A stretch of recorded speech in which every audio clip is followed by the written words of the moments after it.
Hello friends, welcome to सीख विद्या। आज इस वीडियो का टॉपिक है governor generals and viceroys of India, यानी कि भारत के गवर्नर जनरल तथा वाइसरॉयज। बहुत इंपॉर्टेंट टॉपिक है। इस टॉपिक से एग्जाम्स में क्वेश्चन पूछ ले जाते हैं, तो वीडियो को पूरी तरह से देखिएगा। और इस वीडियो को मैं दो पार्ट्स में लाऊंगा। ये पहला पार्ट है, इसमें मैं जितने भी इंपॉर्टेंट गवर्नर जनरल्स और वाइसरॉयज रहे हैं वो और उनके कार्य ट्रिक्स की मदद से याद कराऊंगा। इसको दो पार्ट्स में इसलिए लाया जा रहा है क्योंकि ये वीडियो जो है ज़्यादा लंबी हो जाती है अगर मैं इसको पूरी तरह से करवाता। सेकंड पार्ट में आपको पीडीएफ भी मिल जाएगा इस टोटल वीडियो का, फर्स्ट का भी और सेकंड का भी। तो वीडियो को पूरी तरह से देखिएगा ये और समझने की कोशिश कीजिएगा, ठीक है। तो अब स्टार्ट करते हैं। देखिए, इसमें मैंने पहले कुछ बेसिक पॉइंट्स लिए हैं, जैसे कि first governor general of Bengal कौन रहा है। सबसे पहले देखिए, जो गवर्नर जनरल की उपाधि थी वो बंगाल में रही, ठीक है। सबसे पहले बंगाल में रही, फिर गवर्नर जनरल इंडिया का बनाया गया। उसके बाद गवर्नर जनरल की पोस्ट को वाइसरॉय कर दिया गया, तो वाइसरॉय ऑफ इंडिया हो गया, ठीक है। तो यही मैं बताऊंगा, पहला कौन था, दूसरा कौन था, ये सब बताऊंगा, ठीक है। तो देखिए, सबसे पहले गवर्नर जनरल ऑफ बंगाल, मैंने बताया ना बंगाल से गवर्नर जनरल की उपाधि जो है शुरू हुई थी, तो वॉरेन हेस्टिंग्स। पहले मैं भी आपको याद करा चुका हूँ, जितने भी इंपॉर्टेंट फर्स्ट मेल पर्सन थे उस वाली वीडियो में मैं बता चुका हूँ ये कि गवर्नर जनरल ऑफ बंगाल कौन था। देखिए, वॉरेन हेस्टिंग। अब इसको याद करने का तरीका क्या है, बंगाल से मैंने बनाया बंगला, ठीक है। एक बंगला है और बंगले के बाहर क्या हो रहा है, कुछ जनरल आपस में वॉर कर रहे हैं। जनरल हैं ये सारे, ठीक है। ये जनरल क्या कर रहे हैं, वॉर कर रहे हैं, युद्ध कर रहे हैं, ठीक है। तो जनरल बंगले के बाहर क्या कर रहे हैं, वॉर कर रहे हैं। वॉर मतलब युद्ध कर रहे हैं, ठीक है। तो बंगाल से बंगला, गवर्नर क्या कर रहे हैं, युद्ध कर रहे हैं, वॉर से वॉरेन हेस्टिंग्स का नाम याद आएगा, ठीक है। उसके बाद क्या है, first governor general of India, पहले बंगाल था अब इंडिया। देखिए यहाँ पर लॉर्ड विलियम बेंटिक था इनका नाम, जो पहले भारत के गवर्नर जनरल रहे। वो बंगाल के पहले गवर्नर जनरल रहे, ये भारत के पहले गवर्नर जनरल रहे। याद करने का तरीका देखिए क्या है बेंटिक को, कि देखिए यहाँ पे क्या है, इंडिया का मैप है। एक जनरल को बैन कर दिया गया इंडिया आने से, ठीक है। एक जनरल है, ये देखो एक जनरल बैठा है, अब इसको बैन कर दिया गया इंडिया आने से, ठीक है। तो एक गवर्नर को इंडिया आने से क्या कर दिया गया, बैन कर दिया गया। तो इंडिया का गवर्नर जनरल कौन हो गया, बेंटिक, विलियम बेंटिक, ठीक है, याद हो गया। अब देखिए आगे, फर्स्ट वाइसरॉय ऑफ इंडिया। अब गवर्नर जनरल की जो उपाधि थी इसको हटा के वाइसरॉय बना दिया गया। और फर्स्ट वाइसरॉय की पूछा जाए तो लॉर्ड कैनिंग, ठीक है। याद करने का तरीका क्या है, देखिए एक कैन है, ठीक है, एक ड्रिंक का कैन है जिसपे क्या लिखा हुआ है, वाइसरॉय, ठीक है। तो बस कैन से आपको कैनिंग ध्यान आएगा, और वाइसरॉय, पहला वाइसरॉय पूछ दिया जाए तो कैन, कैन से कैनिंग, ठीक है। फर्स्ट लॉर्ड कैनिंग हो गया याद। अब देखिए, first governor general of independent India, ये तो सबको याद होना चाहिए, लॉर्ड माउंटबेटन। बहुत इंपॉर्टेंट है, ये याद कर लो, ठीक है। इसके लिए कोई ट्रिक नहीं दे रहा हूँ क्योंकि बहुत इंपॉर्टेंट है। स्वतंत्र भारत के पहले गवर्नर जनरल, भारत जब आज़ाद हुआ तो पहले गवर्नर जनरल कौन रहे, लॉर्ड माउंटबेटन। अब यहाँ पर क्या है, last viceroy of British India, यानी कि ब्रिटिश भारत के अंतिम वाइसरॉय। अब मैंने आपको बताया था ना कि गवर्नर जनरल की उपाधि जो थी वो वाइसरॉय में तब्दील हो गई थी, ठीक है। तो लास्ट वाइसरॉय कौन रहेगा, जो फर्स्ट गवर्नर जनरल रहेगा भारत का, माउंटबेटन, ठीक है। लास्ट वाइसरॉय कौन रहा, माउंटबेटन। और जब भारत आज़ाद हो गया तो ये ही पहले गवर्नर जनरल बने, ठीक है। ये बहुत इंपॉर्टेंट है, याद रखिए ये। First and last Indian bond, देखिए भारत के पहले जन्मे, अंतिम, पहले और अंतिम, ठीक है, जो प्रथम थे और अंतिम गवर्नर जनरल भारतीय कोई रहे तो वो थे टी राजगोपालचारी, ठीक है। बहुत इंपॉर्टेंट है ये। याद करने का तरीका क्या है, देखिए एक जनरल है जो कि इंडियन है और इन्होंने क्या है, राजा का ताज पहना हुआ है, ठीक है। तो एक जनरल है, यहाँ पे जनरल है ना, जो एक आर्मी की पोस्ट होती है जनरल की, वो पोस्ट है, उसने क्या राजा का ताज पहना हुआ और ये इंडियन है, ठीक है। अगर पूछ लिया जाए कि कोई जनरल जो इंडियन थे तो वो कौन थे, वो राजा गोपालचारी थे, ठीक है। तो सी राजा गोपालचारी, ठीक है। राजा से आपको क्या ध्यान आएगा, सी राजा गोपालचारी। तो मैं आशा करता हूँ जितने भी इंपॉर्टेंट ये बेसिक नॉलेज जो आपको याद होनी चाहिए, बहुत इंपॉर्टेंट है, वो याद हो गई होगी। अब आगे बढ़ते हैं। अब देखिए, यहाँ से हम शुरू करते हैं, जितने भी इंपॉर्टेंट गवर्नर जनरल, वाइसरॉय और उनके काम क्या रहे हैं वो याद करेंगे ट्रिक्स की मदद से। देखिए, वॉरेन हेस्टिंग्स की बात करेंगे, पहले गवर्नर जनरल थे बंगाल के। इन्होंने 1772 से लेकर 1775 तक अपनी जो है कुर्सी संभाली गवर्नर जनरल की, ठीक है। इनके समय पर रेगुलेटिंग एक्ट 1773 हुआ, एशियाटिक सोसाइटी ऑफ बंगाल बनी 1784 में, ठीक है। देखिए, abolished dual government in Bengal, यानी कि बंगाल में द्वैध शासन का समाप्त भी इनके समय पर हुआ। और ये पहले गवर्नर जनरल थे बंगाल के, तो मैं आपको पहले भी बता चुका हूँ, ठीक है। एक एक करके इसको याद करते हैं। मैंने बताया वॉरेन हेस्टिंग, ठीक है, वॉरेन हेस्टिंग्स। तो अब देखिए यहाँ पर क्या है, एक फोटो लगा दी है मैंने रेगुलेटर की, ठीक है। ये रेगुलेटर है ना, गैस का रेगुलेटर, आपने देखा होगा सिलेंडर का, हर किसी के घर में होता है, ठीक है। तो रेगुलेटर पे क्या लिखी रहती है, वार्निंग लिखी रहती है ना, ठीक है। तो रेगुलेटिंग एक्ट को आप रेगुलेटर से ध्यान करें, और इस पे क्या लिखी हुई है, वार्निंग लिखी हुई है, वार्निंग, ठीक है। वार्निंग से आपको ध्यान आएंगे वॉरेन हेस्टिंग्स। तो हो गए ये दोनों याद। अब देखिए एशियाटिक सोसाइटी और डुअल गवर्नमेंट इन बंगाल। देखिए यहाँ पे एक सोसाइटी है, ये ऐसे याद कर लीजिए कि ये सोसाइटी है, इसका नाम है एशियन सोसाइटी। ठीक है, होती है ना जैसे गोकुल धाम सोसाइटी, वैसे एशियन सोसाइटी। तो एक सोसाइटी में दो गवर्नमेंट है। ठीक है, दो गवर्नमेंट है एक सोसाइटी में, मतलब दो राज करने वाले लोग हो गए। बस समझ आ गया। अब देखिए एशियाटिक सोसाइटी से आपको एशियन सोसाइटी से ध्यान आ रहा है। ठीक है, अब दो सोसाइटी आपस में क्या कर रही है, वॉर कर रही है, युद्ध कर रही है, दिख रहा है ना। दो सोसाइटी नहीं, दो गवर्नमेंट्स आपस में युद्ध कर रही हैं। ठीक है, तो युद्ध से आपको ध्यान आएगा वॉर, वॉर से वॉरेन हेस्टिंग। ठीक है, तो सोसाइटी में क्या हो रहा है, वॉर हो रहा है। ठीक है, वॉर से वॉरेन हेस्टिंग। उसके बाद क्या है, दो सोसाइटीज़ यानी कि द्वंद्व शासन। ठीक है, दो गवर्नमेंट आपस में युद्ध कर रही हैं। तो बस डुअल गवर्नमेंट आपको वॉर से रिलेट कराना है, जिससे आपको याद हो जाएगा। बहुत सिंपल है, और ये तो आपको मैं याद करा ही चुका हूँ। फिर आगे है लॉर्ड कॉर्नवालिस, जो कि 1786 से लेकर 1793 तक गवर्नर जनरल रहे। उसके बाद क्या है, introduction of civil services in India, Bharat में सिविल सेवाओं का परिचय हुआ। पुलिस रिफॉर्म्स, पुलिस में सुधार हुए। परमानेंट सेटलमेंट 1793 में हुआ। कॉर्नवालिस कोड आया। देखिए कॉर्नवालिस कोड तो कॉर्नवालिस से लॉर्ड कॉर्नवालिस के नाम से सीधा सीधा याद हो रहा है। ठीक है, अब देखिए याद कराने का तरीका क्या है कि यहाँ पर एक आईपीएस है, आईपीएस ऑफिसर है। ठीक है, इसके हाथ में क्या है, कॉर्न है, बुट्टा है। ठीक है, कॉर्न कॉर्न होता है ना। ठीक है, तो देखिए एक आईपीएस, सिविल सेवा को आप कॉर्न से, आईपीएस है ना सिविल सेवा। ठीक है, तो बस कॉर्न से आपने सिविल सेवा रिलेट करा देनी है। उसके बाद क्या है, अब आईपीएस है। ठीक है, पीएस से पुलिस, पुलिस के हाथ में क्या है, बुट्टा, फिर से आपको पुलिस को कॉर्न से रिलेट हो जाएगा। उसके बाद क्या है, आपको पता ही है आईपीएस और ये पुलिस की नौकरी क्या होती है, परमानेंट नौकरी होती है, तो परमानेंट सेटलमेंट। ठीक है, सीधा सीधा ध्यान आ रहा है, बस आपको कौन बुट्टा से रिलेट करा देना है। एक आईपीएस के हाथ में क्या है, बुट्टा है, बस। ठीक है, तो सिविल सेवा भी ध्यान आ जाएगी, पुलिस भी ध्यान आ जाएगी, कौन से रिलेट हो जाएगी, और ये जॉब क्या होती है, परमानेंट जॉब होती है, तो परमानेंट सेटलमेंट। बहुत सिंपल है। अब आगे बढ़ते हैं। अब जो इम्पोर्टेंट हैं वो है लॉर्ड शोर, जो कि 1793 से लेकर 1798 तक गवर्नर जनरल रहे। उसके बाद क्या है, battle of Kharda between Marathas and Nizam, इन्हीं के समय पर हुआ, यानी कि मराठों और निज़ाम के बीच में खारदा का युद्ध हुआ। ठीक है, याद कराने का तरीका, इस फोटो को देखिए, यहाँ पर एक बच्चा है, ये बोल रहा है खरीदो खरीदो मेरे मीठे आम खरीदो। ठीक है, क्या बोल रहा है ये, खरीदो खरीदो मेरे मीठे आम खरीदो। ठीक है, तो ये शोर मचा रहा है, ये क्या कर रहा है, शोर मचा रहा है, तो लॉर्ड शोर। ठीक है, और ये क्या बोल रहा है, शोर मचा के बोल रहा है खरीदो खरीदो मेरे मीठे आम खरीदो। खरीदो से खारदा जाना आएगा, मीठे से मराठा, निज़ाम में क्या आ रहा है, आम। ठीक है, तो खरीदो से खारदा का युद्ध किनके बीच में हुआ, मीठे से मराठा और आम से निज़ाम ध्यान आएगा। ठीक है, खरीदो खरीदो मेरे मीठे आम खरीदो, शोर मचा रहा है। ठीक है, तो लॉर्ड शोर जो है सीधा सीधा याद हो रहा है। बहुत सिंपल है। अब आगे बढ़ते हैं। अब नेक्स्ट है लॉर्ड वेल्सली, जो कि 1798 से लेकर 1805 तक गवर्नर जनरल रहे। Introduce Madras presidency, Madras presidency की शुरुआत करी इन्होंने 1801 में। ठीक है, फोटो को देखिए, यहाँ पर क्या है, एक वेल है, वेल के ऊपर एक प्रेसिडेंट खड़ा है, एक मैड प्रेसिडेंट खड़ा है। ठीक है, ऐसे याद करिए, मैड मतलब पागल, और प्रेसिडेंट मतलब आपको बताइए राष्ट्रपति। ठीक है, वेल से आपको ध्यान आएगा वेल्सली, वेल्स के ऊपर कौन है, वेल के ऊपर है मैड प्रेसिडेंट। ठीक है, मैड से आपको ध्यान आएगा मद्रास, और प्रेसिडेंट से आपको ध्यान आएगा प्रेसिडेंसी। ठीक है, तो ये सीधी तरह याद हो जाएगा, वेल से आप मैड प्रेसिडेंट रिलेट कराएंगे तो याद हो जाएगा। फिर है सर जॉर्ज बार्लो, जो कि 1805 से लेकर 1807 तक रहे।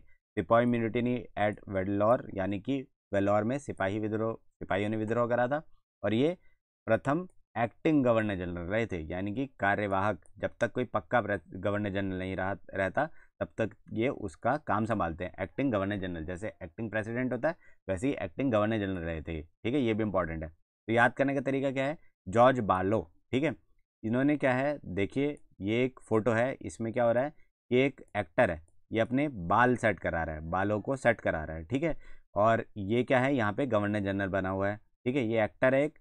ठीक है, सिपाही का रोल कर रहा है, ये सिपाही का रोल कर रहा है, और ये अपने बाल सेट करा रहा है। सिपाही क्या करा रहा है, सिपाही क्या करा रहा है, बालों को सेट करा रहा है, तो सिपाही विद्रोह। ठीक है, वेलोर में हुआ, वेल देखिए यहाँ पे कुआं लगा हुआ है, तो वेल के पास। ठीक है, तो वेलोर से आपको वेल ध्यान आएगा। ठीक है, तो वेल के पास एक सिपाही अपने बालों को सेट करा रहा है। ठीक है, तो बस सिपाही से आप बालों को रिलेट कराएंगे तो याद हो जाएगा। और उसके बाद क्या है, ये एक्टर है, एक्टिंग कर रहा है, तो एक्टिंग से एक्टर क्या करा रहा है, बाल सेट करा रहा है, तो एक्टिंग को भी आप बालों से रिलेट कराएंगे तो हो जाएगा। ठीक है, बहुत सिंपल है।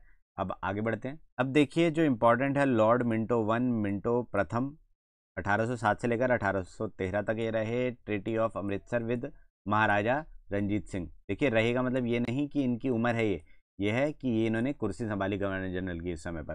ठीक है, ट्रीटी ऑफ अमृतसर विद महाराजा रंजीत सिंह, महाराजा रंजीत सिंह जी के साथ इन्होंने संधि करी थी अमृतसर की। ठीक है, 1809 में, बहुत इंपॉर्टेंट है।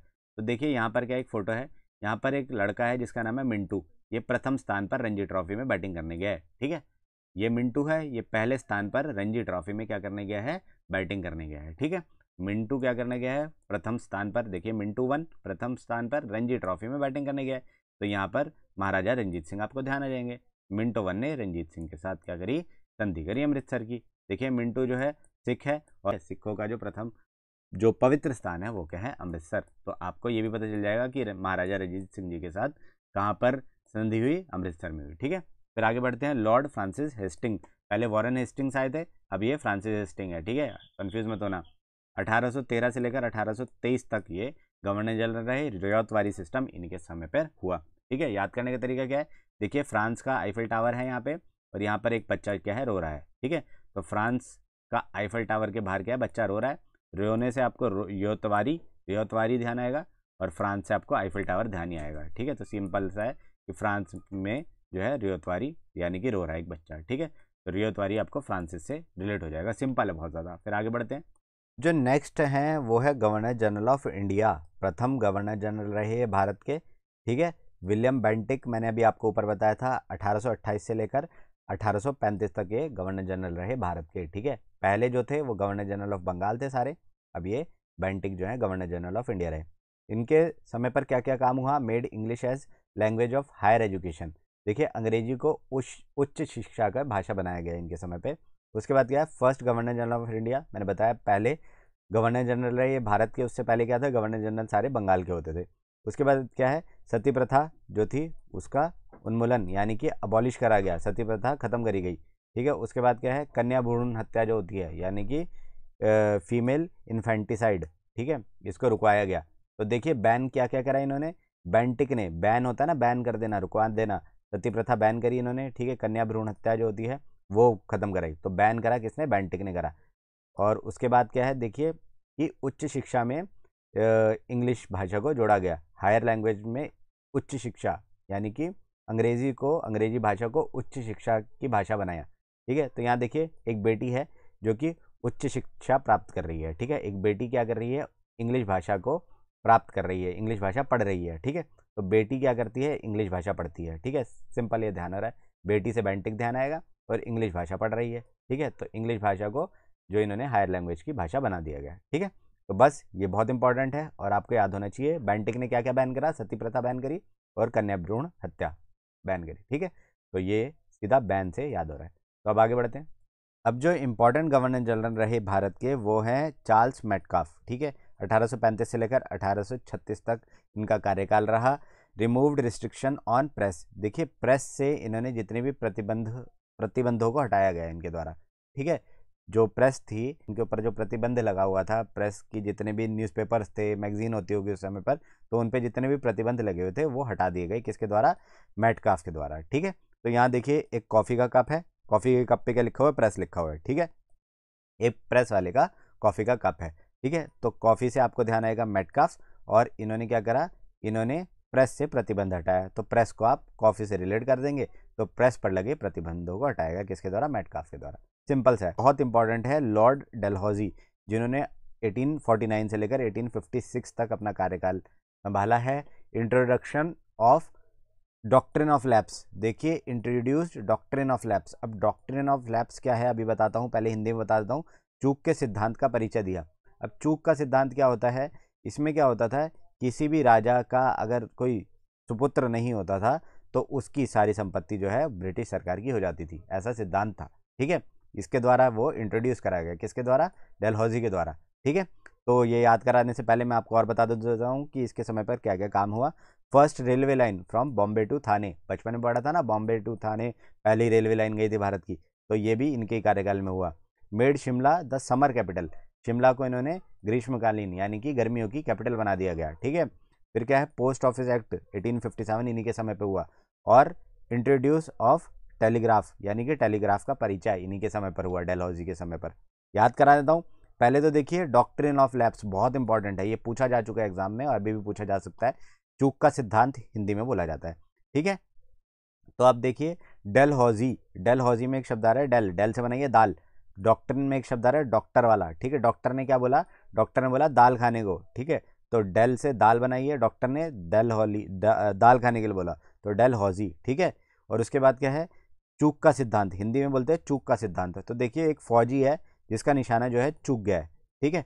तो बस फौजी से डेलहौजी ध्यान आएगा, तो डेलहौजी के समय पर क्या आया, चूक का सिद्धांत आया, ठीक है। तो ये तो बहुत इंपॉर्टेंट है, डेलहौजी से आपको इंग्लिश वाले भी याद कर पाएंगे और हिंदी वाले भी याद कर पाएंगे इसे। उसके बाद क्या है, first railway line Bombay to Thane. देखिए एक परिवार बॉम्बे से थाने जा रहा था, तो उन्होंने दाल पैक कर ली। अब रेलवे में जाते हैं तो खाना वाना पैक करके जाते हैं ना लोग, ठीक है, रेल में जाते हैं तो बस दाल पैक कर ली, दाल से डलहौजी ध्यान आएगा, ठीक है। उसके बाद क्या है, शिमला को समर की कैपिटल बनाया गया।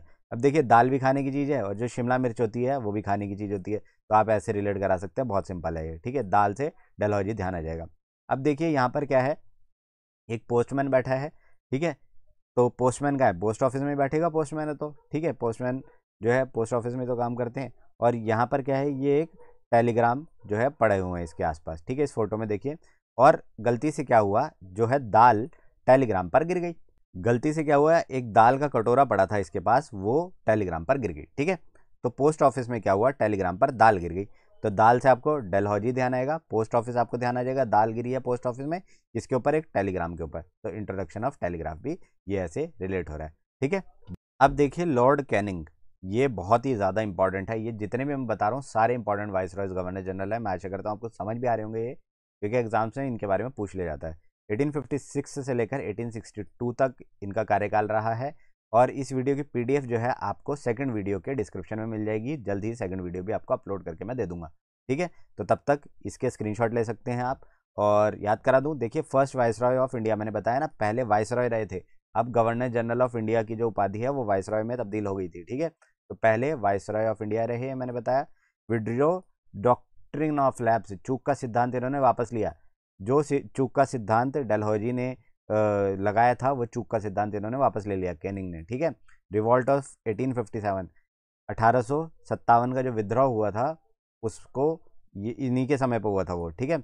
Archaeological survey of India was found, भारतीय पुरातत्व सर्वेक्षण की स्थापना इन्हीं के समय पर हुई है, ठीक है।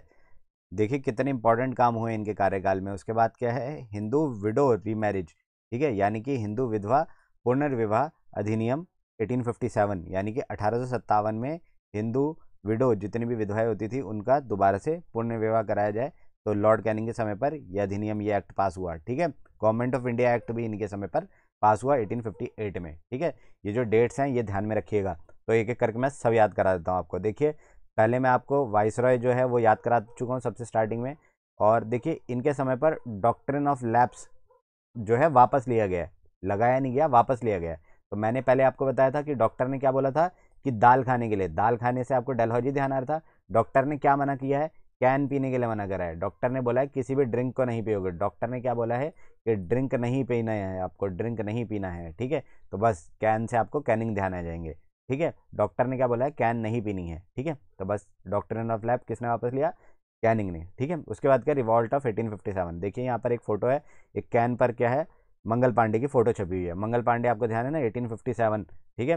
तो बस 1857 कैनिंग से ध्यान आएगा। मंगल पांडे आपने मूवी भी देखी होगी, तो 1857 आपको सीधा कैनिंग से ध्यान कर लेना है, इस फोटो से आपको याद हो रहा है। फिर नेक्स्ट है आर्कियोलॉजिकल सर्वे ऑफ इंडिया, यानी कि भारतीय पुरातत्व सर्वेक्षण, जो कि पुरानी चीज़ों पे अध्ययन करती है, पुरानी चीज़ों को ढूंढती है, पुरानी चीज़ों के बारे में जानकारी देती है, ठीक है। तो पुरानी कैन मिली एक, ठीक है। आर्कियोलॉजिकल सर्वे ऑफ इंडिया को क्या मिला, पुरानी कैन मिली, जब उन्होंने खुदाई करी हो तो पुरानी कैन मिली, ठीक है। तो बस पुरानी कैन से आपको कैनिंग ध्यान आएगा, पुरानी है, आर्कियोलॉजिकल सर्वे ऑफ इंडिया इसको ढूंढेगी, ठीक है। तो बस पुरानी है और कैन, कैन से कैनिंग ध्यान आ जाएगा। अब देखिए यहाँ पर कि एक विधवा औरत है जो कि एक शादी में कैन मंगाई है इसने अपने पास, ठीक है, कैन मंगाई है, ठीक है, ड्रिंक्स की कैन मंगाई है। बस इससे आपको ध्यान आ जाएगा हिंदू विडो रीमैरिज एक्ट, इन्हीं के समय पे, कैनिंग के समय पे ध्यान आएगा, कैन से कैनिंग ध्यान आ रहा है, ठीक है। अब देखिए गवर्नमेंट ऑफ इंडिया एक्ट 1857, ठीक है, एक कैन है, एक पेट्रोल की कैन है, उस पर क्या लिखा हुआ है, गवर्नमेंट ऑफ इंडिया, ठीक है। बस इससे आपको ये याद हो जाएगा कि गवर्नमेंट ऑफ इंडिया एक्ट 1858 जो है वो कैनिंग के समय पर हुआ, ठीक है। तो ये कुछ इंपॉर्टेंट गवर्नर जनरल्स और वाइसरॉयज थे जो कि मैंने आपको बताया है। अभी और भी काफ़ी सारे बाकी हैं जो आपको नेक्स्ट वीडियो में मिल जाएंगे। इस वीडियो की पीडीएफ आपको वहीं पे मिल जाएगी, उसी वीडियो के डिस्क्रिप्शन में। साथ ही वो मैं जल्द अपलोड करने की कोशिश करूँगा। वीडियो अच्छी लगी हो तो लाइक करके कमेंट ज़रूर कर दीजिएगा, सब्सक्राइब भी ज़रूर कर लीजिएगा चैनल। और आप हमें सजेस्ट भी कर सकते हैं कौन सी वीडियो आपको नेक्स्ट चाहिए गवर्नर जनरल के पार्ट 2 के बाद। ठीक है, तो थैंक यू सो मच।